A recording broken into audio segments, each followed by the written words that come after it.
Welcome to Coffee and the Bull. All right, I'll stop. That's perfect. I know it's perfect. You're going to have to fix the other one now. Go back the other way. Yep. Stop. Mint. Perfect. You're so good. You're good. Don't talk with your hands. I would have laughed if it moved. But no, so I remember him sitting next to my bed. My kid sister's passed out. And we're just playing with these Tonka trucks. My parents are having a Christmas party with a bunch of, military guys and their wives, and they're out in our living room. And, music's not crazy loud, but it's just parents having a get-together. And my dad is sitting next to me at maybe 31, 32 years old playing with Tonka trucks, Right. And then I remember him, kissing me on the head and saying, "Hey, you better get to bed before Santa gets here." And walking out of the room just like that. Spent 30, 45 minutes with me. He had just got home from work. He was still, half dressed in uniform. So it's like, I remember that to the time where it's like I'm 8, 9 years old and middle of the night, you're sick or a nightmare or whatever. Right. And I'd go into their room and mom's side of the bed was on the side that the bedroom door was on. So that when we would come in, we would wake mom up, not dad. And there was a time she went out of town. She was on a trip with my grandmother. And I went in the room. I was sick, man. I was puking everywhere.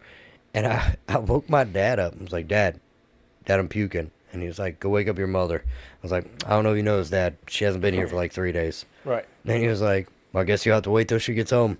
That was the sound medical advice I got from my dad. My dad's medical advice growing up was, like if you had a stomach ache or whatever, it was 7-Up mixed with ice cream, vanilla ice cream. I don't think that's sound advice. Look, it worked. I mean, you can't beat it if it works. I'll give him that. Like it was, your basic little stomach bug or whatever Right. like that. He would do that, and because it would be something to put in your stomach, kind of Right. calm it a little bit. So And, definitely not medical advice, but my dad, I love him to death, but his advice for everything was rub some axle grease on it.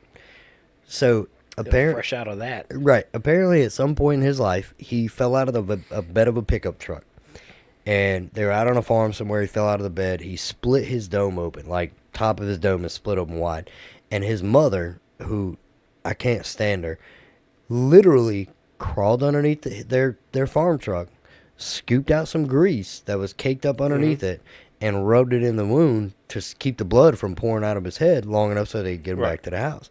By the time they get back to the house, it stops bleeding, they clean it out, whatever. And she just put some clean axle grease in there and was like, this will be fine for now. We're not going to the doctor. Right. Because he grew up poorer than, we did, and now my kids do.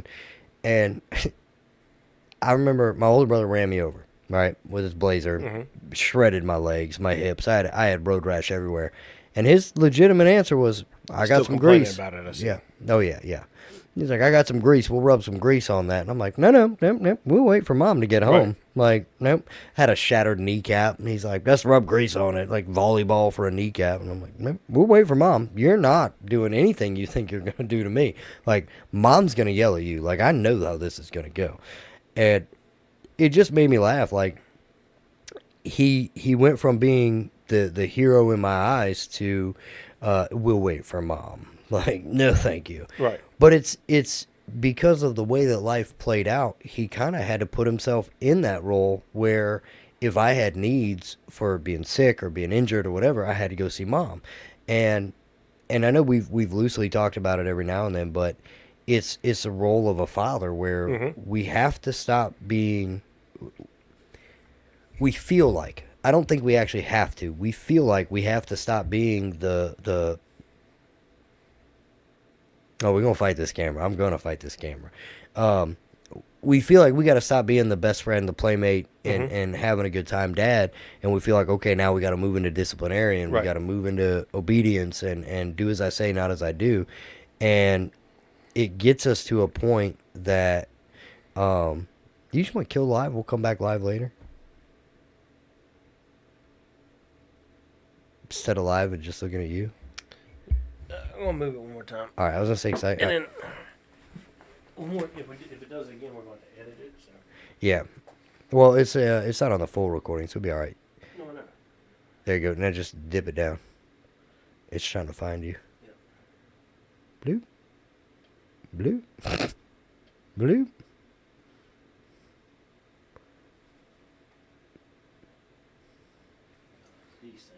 stupid. Yeah, I would just end it. We'll fix it All right, later. we'll be back in about 30 minutes. Yep.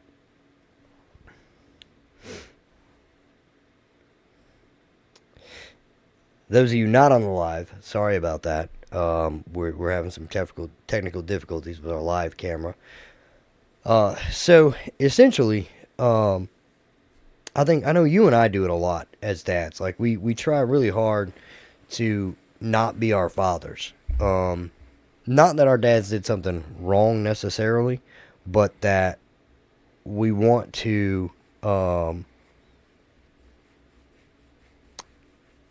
give them a different view and outlook on life. Right. And that's like you and I both. We didn't baby talk to our kids. Now, granted, I feel like it's biting me in the butt a little bit more because I spoke to my son like he was an adult. Like I didn't baby talk him. I didn't explain things dumber to him because he was a child. I speak to him even now to this day. I talk to him like he's a grown young man because I want him to be able to understand articulate conversation, and I want him to be able to engage with an adult and not me no likey, or whatever the case may be.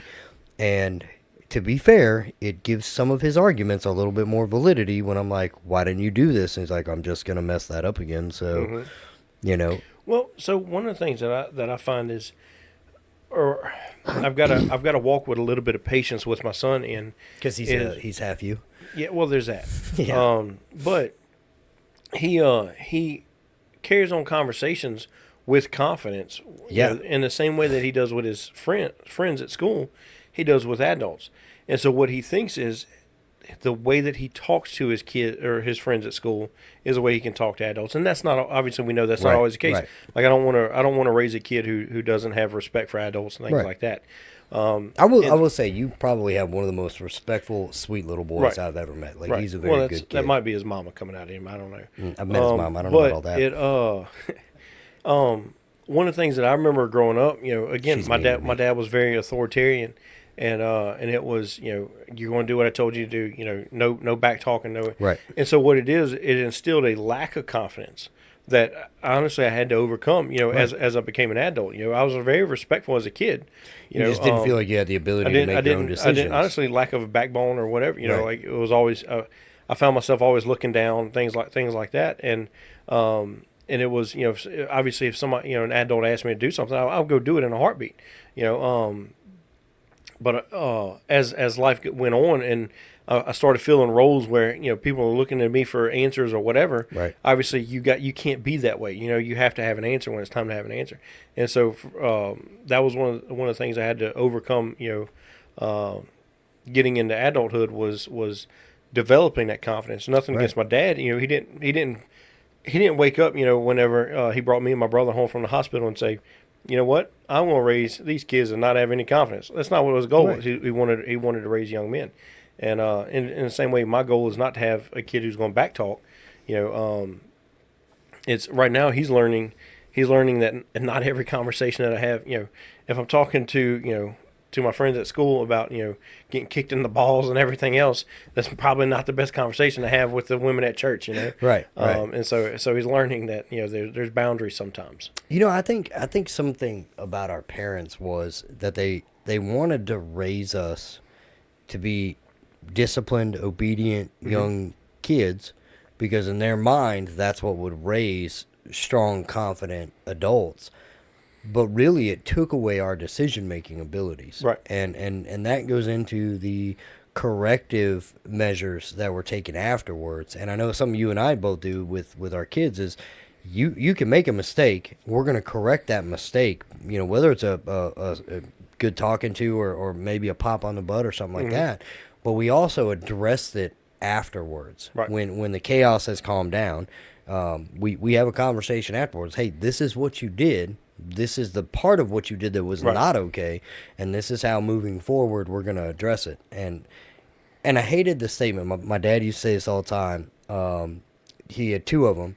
I'm going to give you something to cry about, and this is going to hurt me a whole lot more than it's going to hurt you. Both of those things I felt were lies. Because first off, I'm already crying. I don't need anything else to cry about. And number two, you and I both know damn well. My dad always said that after he whipped me. Right. Right. Like, Right. I'm sorry, physical pain. Right. Right. You know? Like, you already gave me something to cry about. Right. Why do we need to add some more to it? But those are two things that I will not tell my child. I'm never going to tell either one of them, like, this is going to hurt me more than it hurts you. And I'm never going to tell them, like, I'll give you something to cry about, because I know the thoughts I had. I remember them vividly. Mm-hmm. Like, literally, we just said them. Right. But I think that it lacked, if he had brought me more to the side afterwards. And I remember the one time he ever did, and I was a bad kid. We've gone over this before. I was a bad kid. And to the point that, like, I would have to go see my dad every day. This went on for probably 3 months. Every day I'd get 20 spankings. Right. Whether I did anything or not. And it was literally for what I did that I shouldn't have done, what I shouldn't have done that I did, and the things I did do that he didn't know about. Guaranteed 20 spankings. Like, I knew it was coming. I could have a great day. I had to go see my dad to get spanked. And after like 3 months, I remember going in, and he came in, and he sat down next to me, and he put his hand on my shoulder, and he said, I don't know about you, but I'm about tired of beating you. And I was like, I'm glad we finally got to this point, because I'm about tired of getting beat. And it was the last day he ever spanked me. It was honestly the last day I ever got popped for anything, you know. And he was like, if you could just stop for like 3 years, just stop being stupid. Right. Make it to your 18th birthday, and then I don't have to do this anymore. If you could just stop. And he just got up and walked out, and I was in shock, because I was like, I know I did some stuff today that I should have got a whooping for, but I didn't get him. And that's the only conversation that we ever had where I genuinely felt like I was actually hurting my father. Like, it was actually bringing him some sort of pain or discomfort to have to do a punishment. And it's why, like, with my son, it's you know, when he messes up and I'm stressed out, or, you know, like right now I have a boatload going on. You know, I've got some custody cases I'm working through. I'm working on selling a house, buying a house. You know, all of this work stressors from, you know, new situations at work coming out, and, you know, he'll pop off, or he'll do something, and I'm bam, quick. You know, the old military me comes out, and then I'm like, hold up. This is not a 19-year-old dumb private who just got out of mom's house. Right. This is an 8-year-old little boy who, you know, he's still trying to find his personality. He's still trying to find his voice. He articulates it very well in probably the most sarcastic way that he could have ever genetically gotten from his father. But he's still discovering who he is as an individual. And so, like, I have to remind myself, like, if he's not being disrespectful, if he's just being an annoying 8-year-old little boy, I got to let him have some freedom. But I also got to remind myself, like, are you mad at him, or is the weight of the world coming out of your mouth? And you putting it on his shoulders. Exactly. And he doesn't understand it. And I know we talked about it a little bit. Like, you know, you got to, there's nothing wrong with sitting your kid down and in a child-appropriate, age-appropriate way saying, not everything's okay right now. We're going to get through it, and I'm going to reassure you that we're going to get through it. But you got to understand, like, hey, sometimes life gets me. You know, when the teachers at school are upset with you, or you're getting in trouble, you got a bad grade or whatever, it's kind of like being an adult. And sometimes the boss is mad at you, or sometimes the people you deal with are mad at you, and it stresses you out to the point that you lash out without meaning to lash out. And like he's been getting in trouble at school lately, and it's one of the things that, like, I pull him aside when I'm like, hey, what's going on? And, like, I try to make sure we have that conversation privately so that he doesn't have a teacher or administrator or something listening in, because I don't want them to see him be disrespectful to me, because sometimes he'll just let it out, and his tone and his behavior and everything, the way he says it, on the outside looking in, you're like, oh, that little boy just talks to his dad however he wants to. Right. But they don't understand, like, I'm giving him that moment to be frustrated, to be mad, to say, Dad, this is what's going on, and I don't like it, and they're doing this, and you got to give him that freedom, but remind him, like, hey, man, when you become an adult, these emotional, you know, trigger things that you have going on that's making you snap this way, you got to keep that in check. Right. Because when you're at work and the boss is like, hey, what's going on with you and so, and you blow up like that, the boss is like, well, you can go home, because clearly you can't control your emotions. And I think that we, as dads, unlike our dads, we're not necessarily raising them to just be obedient and what's the word, subservient? Is that the word? Yeah, that would fit. Yeah. Right. We're not just raising them to be that way. We also want to raise our children to be leaders. To walk, you know? yeah, walk with confidence. Right. And it's one of the things that I think is why, like, my son and your son sometimes butt heads, because they're both trying to be that confident, like, I'm in charge, I'm the leader guy. And I think it's funny when they do it. But it's just something that we weren't given as kids. You know, like, our parents, it was always, if your friends jump off the bridge, are you going to jump off the bridge too? That's how high is the bridge? Right. What What's are we jumping into? Is it over a railroad track or is it over a river? Right. It's a river. I'm going in. Like, in a heartbeat. You see it now. Why are we jumping off the bridge? What's on this bridge I'm trying to get away from? Like there's other questions here. Was I dared? Was it last one in gay? Like, how did this work out? Like, and I see the meme now on Facebook, and it makes me laugh every time, where it's like, Mom, you don't understand. You bred a leader. It was my idea to jump off the bridge. You know, like, but I look at it now and, like, the way that our parents raised us, right? And anybody that knows you or I, whether they, you know, follow us secretly and randomly accidentally like our videos on Facebook, and then delete and then unlike it because they don't want to get caught, we see you. So anybody that knows us sees us as leaders. It is what it is, whether we mean to be or not, whether we're leading in the right direction or not, especially if you're following me.